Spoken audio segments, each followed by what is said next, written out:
ሀይሚቾዬ የኔ ቆንጆ አልቅሳ የእውነት አስለቀሰችኝ። በጣም ነው ያሳዘነችኝ። በጣም ልቧ ተሰብሯል።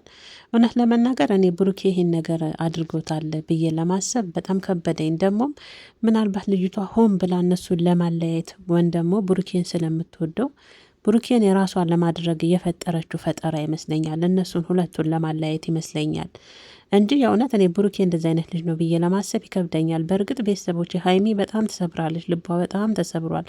የእውነት በቃ የልጅ አባት ልትሆን ነው። በቃ ልጅን አምጣና እኔ ላሳድግል። የእውነት ብሩኬ ይሄን ነገር አድርገዋል እያለችው ነበርና የሆነ ሰዓት ላይ ጥሩ ስሜት ባልነበረበት ሰዓት ያው ወደዚህ ልጅ ጋር የሄደና የአንድ ቀን ስህተትም በነገራችን ላይ ብሩኬም አንዳንዴ ልጅቷን በሙሉ ልቡ አይ ነገር ልክ አይደለም የኔ አይደለም ትክክል አይደለም ብሎ አላለ። እርግጠኛ አይደለም የሚል መልስ ነው የሚመልስላትና ሀይሚ የእውነት አልቀሳ በጣም ነው ያሳዘነችኝ። ሀይሚቾ የኔ ቆንጆ በእርግጥ አትለያዩም። ያው የአንድ ቀን ስህተት የሆነ ትልቅ መዘዝ ይዞ ይመጣል። በእርግጥ እኔ ግን አሁን ላይ ብሩኬ እንደዚህ አይነት ነገር ያደርጋል ብዬ ለማሰብ ቤተሰቦቼ የእውነት በጣም ነው የከበደኝ። ምክንያቱም ብሩኬ እንደዚህ አይነት ልክስክስ ወንድ አይደለም እውነት ለመናገር ማለት ነውና በቃ ግን ብሩኬ ጋር ምንድን ነው ትልቁ ስህተት መሰላችሁ? እርግጠኛ አይደለሁም። ከዚህ ስትወጪ በደንብ እናወራለን። አሁን እኮ ሰውነትሽ ሁሉ እያተኮሰ ነው። ምሬ እንዳጠጪ በግሉኮስ ነው እስካሁን ያለሽው ሀይሚ። ከዚህ ስትወጪ ሁሉንም ነገር እናወራለን፣ እነግርሻለሁ ነው የሚላት። በእርግጥ አሁን እንደዚህ ሆና ለሷ አንድ ነገር መንገር ማለት ሀይሚያውን ያለችበት ሁኔታ እውነት ታሳዝናለች። ግን ደግሞ መረጋጋት ነው ሀይሚዬ፣ መረጋጋት አለብሽ። እኔ ግን ልጅቷን እውነት ለመናገር ቤተሰቦች በጣም ነው የጠረጠርኳት። ምናልባት ብሩኬን ስለምትወደው ብሩኬንና ሀይሚን ለመለያየት ያደረገችው ነገር ሁለቱን ልትለያያቸው ያደረገችው ሲስተም ነው ብዬ ነው ያሰብኩት እንጂ እኔ ብሩኬ እንደዚህ አይነት ልጅ ነው ብዬ ቸኩዬ ብሩኬ ላይ መፍረድ አልፈለግኩም። የእውነቴን ነው። እና አንዳንዶቻችሁም ደግሞ ስራ እኮ ነው ትላላችሁ። ሀይሚያውን እንዲህ ያለቀሰች ልቧ ተሰብሮ የውሸት ድራማ ስራ ነው ብላችሁ ታስባላችሁ? ውዶች እየተው ሴት ሆናችሁ የእውነት በሴት አትፍረዱ። እኔ እንደዚህ አይኗ ደም እስከሚመስል አልቅሳ ሐኪም ቤት ድረስ ገብታ በጉሊኮስ ያለች ልጅ ለዩቱብ ገንዘብ ምን አታ በሌላ ስራ ቢሰሩ ያገኙታል። የዩቱብን ገንዘብ ምንም እነሱ አዲስ አይደሉም። ስለዛ ከመናገር አንዳንዴ አንደበታችንን ብንቆጥ ብዬ ነው ማስበው። የእውነት እኔ ሀይሚ ያሳዝናኛለች እውነት ለመናገር። አንዳንድ ሴቶች ግን የእውነት ሰው ፍቅር ላይ ሲሆን ወይም ደግሞ ትዳር ላይ ሲሆን እየገባችሁ የሰውን ህይወት የምትበጠብጡ ሴቶች ግን የእውነት ምንም አይደለም። እግዚአብሔር የስራችሁን ይስጣችሁ። የእውነቴን ነው መላችሁ።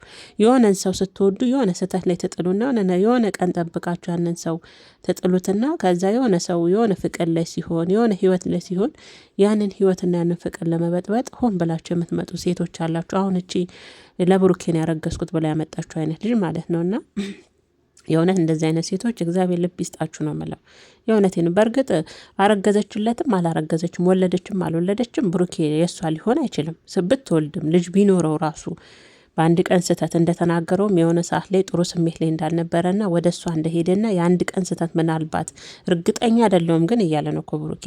ምናልባት የአንድ ቀን ስህተት እዚህ ልጅ ጋር እሷ ጋር ሆኖ የሆነ ከዛ የሆነ ጥሩ ስሜት ላይ ባልነበረ ሰዓት ከቡታጀራ ወደ አዲስ አበባ መጥቶ እሷ ጋር እንደነበረ ነው ጫፍ ጫፉን ሲናገር የሰማሁትና በዛን ሰዓት የሆነ ስህተት የአንድ ቀን ስህተት ተፈጥሮ ከሆነ ከወለደችም ልጁን ያሳድጋል። ምን ችግር የለም። ወለደች ማለት ያገባታል ወይ ሚስቱ ትሆናለች፣ ባሏ ይሆናል ማለት አይደለም።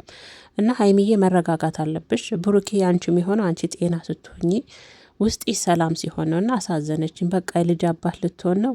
በቃ ልጅን አንጣን እንጀራ እናት ልሆን ነው ላሳድግልህ ስትል የእውነት በጣም ነው ያሳዘነችኝና አይኛ ሴቶች ፈተናችን እኮ የእውነቴን ነው የምላችሁ። በምትወዱ ሰው አትፈተኑ፣ ከባድ ነውና ሀይሚቾ የኔ ቆንጆ አሳዘነሽኛ። ስታለቅሽ እግዚአብሔርን በጣም ነው አንጀቴን የበላችኝ። አላቅም እኔ እንጃ። ሰው ሲያለቅስ ውስጣችሁ የሆነ ስሜት ይሰማችኋል አይደል? ምንም ይሁን ምንምና በጣም ነው አንጀቴን የበላሽኝ ሀይሚዬ።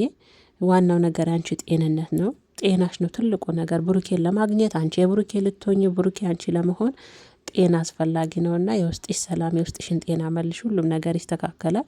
እች ልጅ ያረገዘችም ወለደችም ልጁ የብሩኬም ሆነ የብሩኬ ሚስት ትሆናለች ማለት አይደለም ሀይሚዬ።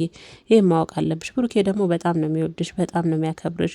ምናልባት እንዳለውም ደግሞ የአንድ ቀን ስህተትም ሊሆን ይችላል። በእርግጥ የአንድ ቀን ስህተት አትበሉ በእናታችሁ ወንዶች። እውነት የሴትን ልብ እየሰበራችሁ የአንድ ቀን ስህተት የ5 ደቂቃ ስህተት አትበሉ።